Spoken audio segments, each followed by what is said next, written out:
Welcome to Alabama Justice Lawyering Up. My name is Richard Jaffe, the senior partner in the Birmingham, Alabama law firm of Jaffe, Hanle, Whisonant, and Knight. We are going to explore with you the hottest cases, the most controversial topics of Alabama justice, and we're going to bring to you exciting key players that make our Alabama justice work or not work. We look forward to having you.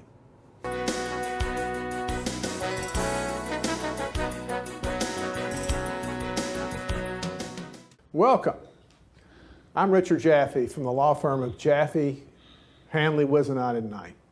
We're here for Alabama Justice with a special guest on a subject that you will all be interested in, juvenile justice. And our special guest is prominent attorney and good friend, Don Colee.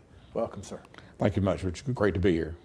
Well, I want to launch in immediately to talk a little bit about Don Colee. Tell the viewers who you are. Well, you know, I'm a Birmingham boy. I was born and raised here in Birmingham, out on the east side of town. Went to Woodlawn High School and went to Alabama. Did spend 4 years in Tuscaloosa in undergraduate school, and then came back and went to Cumberland. And have lived here all my life, primarily on the east side of town and everything. I'm just, you know, I came from a pretty normal household, I guess. My mama was a school teacher. She taught Woodlawn High School for about 30 years, and my dad worked in the grocery store business. So, you know, it was a great. I was very blessed with all that, and just have been really fortunate in everything. And some reason or another, I don't know exactly when it was, but I don't know whether it was watching Perry Mason on Saturday nights at the house or whatever it was, but some reason or another, I developed a desire to be a lawyer. And you know, there have been some times I've wondered how crazy I must have been to thought that, but seriously though, it's been a great blessing. And you know, my mother was she pushed me very hard that way. She wanted it and everything, and you know, she was a driving force. She was a big in education and all that kind of stuff, and so it kind of set me in that direction. And you know, lo and behold, I guess I must like it because I've been at it since 1976. So I guess it kind of took somewhere or another, and so. But you started off your career, and I remember it well, as a prosecutor, and here at the Jefferson County DA's office. Right. Working for Earl Morgan. Earl Morgan, yeah. You know, when I was in law school, I don't consider myself any great book lawyer, okay? And I'm over in law school, and there's all people there that I know are a lot smarter book-wise than I was. You know, I'm going along C's and B's, and these people are making straight A's and everything. But I always enjoyed the courtroom type classes, and I seemed to be much more relaxed, and enjoyed that. So I'm sitting there my last semester in law school, and I wanted to get a job where I would be in court. And I talked to several people, and they said, well, you're not going to find a better place to start out than the district attorney's office. And I was fortunate enough to be involved in a competition out at Cumberland at that time that actually one of our judges was Earl Morgan. My guy soon became a boss, and we won, my team won, and I won the award for best advocate in the program, and got to meet Mr. Morgan at that time, and applied for a job, and various things happened, and suddenly, I guess right after I passed the bar exam, he called me and he said, I'm going to have a couple of openings. Would you like to come to work for me? And I did. So I went there in November of '76 and worked there until December of 1983. Well, that's impressive because most people then and today, they have to lobby to get a job at the DA's office, and it's a tribute to the gifts you have as a trial lawyer that you were actually asked to come there. Well, I was very, like I say, it just all kind of fell into place for me and everything. And you know, Mr. Morgan was a great boss. He was one of those that lets you go out there, and he let you do what you thought was right. You know, now there'd be some times he'd call you in and he'd ask you, why'd you do this, Don? Why'd you do that? And you'd explain it to him, and he'd kind of look at it and say, well, I understand. I may not agree with you, but I understand. You know, let's try to do this and this. So he was a great boss, and that position gave me an opportunity to get into the courtroom and be in front of juries and try jury cases. Because, you know, at that time, and you know, because you came around not too long after I started in the defense bar, you know, we had 40, 45 jury weeks a year. So every week we've got cases set for trial, and it seemed like just about every week, if not every other week, I was involved in a jury trial. I know I went for about 3 or 4 months there trying a case. It seemed like every week, and it seemed like every week I was trying one against Bill Dawson, who's a good friend of both of ours, and great lawyer and everything. And, we got tired of seeing each other. We were great friends, and, that was one of the most amazing things about courtroom activity to me back then, and not as much today. It's something that I've tried to work to foster more of, is that, two lawyers could go at each other in the courtroom like you and I did on a couple of cases and everything. And once that trial was over with, or once there was a break, you were friends. I mean, Bill and I would go into the courtroom and we'd scream and holler at each other and call each other all sorts of names. And at the first recess, we would step outside and we'd talk about going to the hockey game that night. Or grabbing some lunch or right, coffee. Or we talk about, let's go shoot some pool tonight. And people would come up to you and they'd say, I can't, you going to go out? You going to go somewhere with him tonight? He called you blankety blank. And I said, well, yeah. And I called him the same thing, but we're friends. We leave it in that courtroom there. We're both advocates. Bill's got his position that he's advocating for, and I've got the position that I'm advocating for. Yet we still have that personal and professional respect. And that's something that I think there's an area the law profession really needs to work on these days. It's that type of an attitude to develop. Politics. It's a little rough now on the edges. It is, and but the thought that you can go in and understand a lawyer, and he has his position that he's advocating, and he's not advocating it personally against you or whatever, but that he has his spot, but that you can understand that you're both professionals and handle yourself in a professional manner. It's certainly, if you plan on hanging around for a while, your hair is going to turn white or fall out anyway because of age. But if you're planning on hanging around a while, that's the type of attitude at least I felt like I had to develop, and been fortunate. Even when I got after 7 years in the DA's office, I was ready to leave, try myself, and I've been in private practice since then, and pretty much doing criminal defense work. And you've also been past president of the Alabama Criminal Defense Lawyers, of the Greater Birmingham Criminal Defense Lawyers. Right. Yeah. You currently are still involved in those associations, and you've gotten the highest award, the Battle Award. Yeah, I've been very fortunate. I got involved in those organizations early on, as you did too. We were all involved in those things, and got to meet a lot of great lawyers throughout the state and everything, and work in the criminal justice section and everything.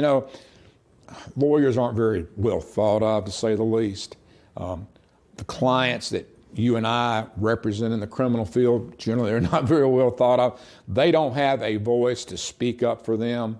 It's easy to get elected to an office by slamming jail doors, by talking about throwing the keys away, about frying people till their eyeballs popped out, as one attorney general did for many times when he was running. That's all easy to do, but we need advocates there to recognize that these people are human beings, that they need to be treated with respect and dignity, that they have rights, and that sometimes, I was fortunate enough to be raised in a good home, mother and father, and everything. Many people that I've represented, they've not been that lucky. They don't, neither parents around, or maybe only one. Maybe, my parents, they were teetotalers. They didn't do anything. They were good. They followed the law. They did, and well, that leads us into juvenile justice. Exactly. So talk to the viewers and me about what are your views about juvenile justice? Because one of the things that always struck me about juvenile justice is that, one, they don't have a right to bail, and secondly, they don't have a right to a jury trial in Alabama. Right. I guess over the years, one of the unfortunate things that I've seen is that the clients are getting younger and younger. I can remember starting out, we weren't dealing with that many young people, it seemed like. We weren't dealing with young people doing serious crimes, and it was more of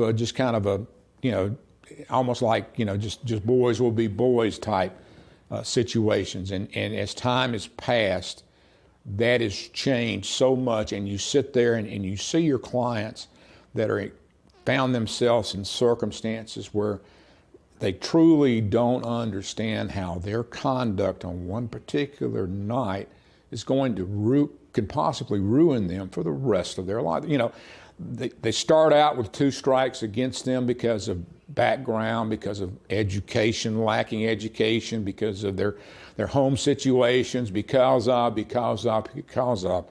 And then when they take that step and do something that these days, the seriousness is just unbelievable, that you're like, man, you know, don't you understand where you've placed yourself today? Well, let's talk a little bit about that word, understand, because all the science, what does it tell us about the brain of someone that is a juvenile? What does it tell us? Well, you know, if we think about ourselves, I think of me as a 16-year-old young man.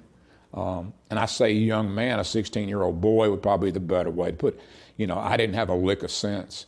I mean, people maybe thought I was smart, but I didn't. And I did stupid things. I did stupid things without even thinking about it. I look back and think, how in the heck could you have done that, Don? Didn't you realize the situation that you put yourself in, how you could have easily, if something else had happened, you could have found yourself, you know, just like the clients that you're representing today, the 16-year-old that's sitting there, that's charged with serious crimes, that's in jail, that can't get a bond, that you know, that's just lost, and their only thought is, you know, where am I going to be for the rest of my life? So, you know, the juvenile mind just does not think. It acts on impulses. And that's because, isn't it, that we have, all of us, what's called frontal lobes. Mm-hmm.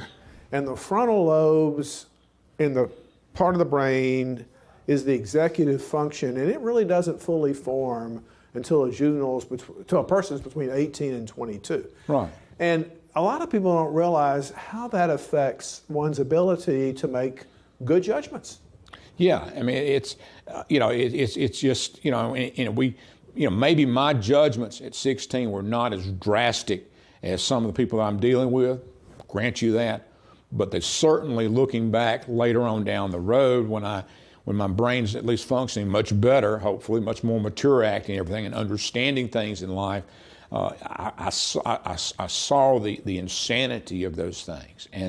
And so we're dealing with young people with that problem, and then all of the social stuff that's out there today with all of the media, the internets, all those things that are much past me and my age and everything, dealing with all of that. And then you throw into that situation the presence of firearms everywhere.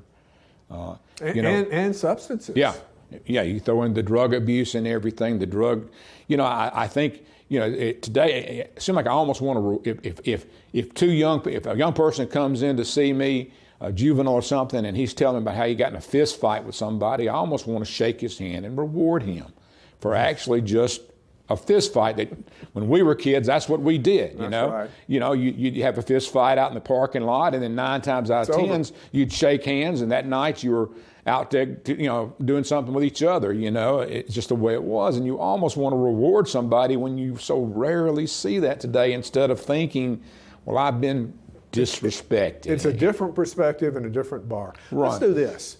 Let's take a break, and let's come back and talk about one of the most significant juvenile cases in the state of Alabama that's ever had, and I think you know what I'm talking about.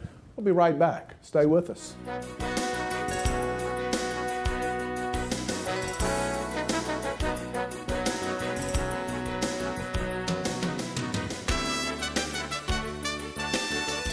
My name is Richard Jaffe of the law firm of Jaffe, Hanle, Whisonant, and Knight, Birmingham, Alabama. With me is one of my partners, Brett Knight, and I'm going to ask Mr. Knight a question about how you can protect your record if you're arrested and ultimately win your case. Brett, tell the audience what an expungement is. So an expungement is basically you're filing a petition with the court where you have actually been arrested, and there are certain requirements that have to be in place, but if you were successful in the petition, you will have your arrest and the charge expunged, sealed from your record. This can be beneficial for both employment and school purposes. Now, not everybody is eligible for an expungement. Most misdemeanors, almost all misdemeanors are. Some felonies can't have an act of violence involved in them, but it can be very beneficial for anybody to actually go through this process, and it's something we do on a fairly routine basis with our firm. We make sure that in our cases where we're actually representing our clients throughout the criminal charges, we make sure they get them in the best situation possible so their cases can be expunged as soon as possible and they can go back on with their lives without having to worry about school or employment or this affecting their school or employment objectives. We have seen this help out tons of people because they don't have to worry about putting it on an actual an application, because basically what the expungement process does is it actually seals the record. On a background check, nobody will actually see the arrest or the charge, and especially when it comes to school transcripts or actually you applying for schools, nobody will see it. Is this a new law? Yes, it is. This actually was enacted in 2014. So there are still, nuances to the law that are being, I guess, fitted out or determined. But it has been very beneficial to the clients that we have and the ones that call us every day. Okay, thank you very much.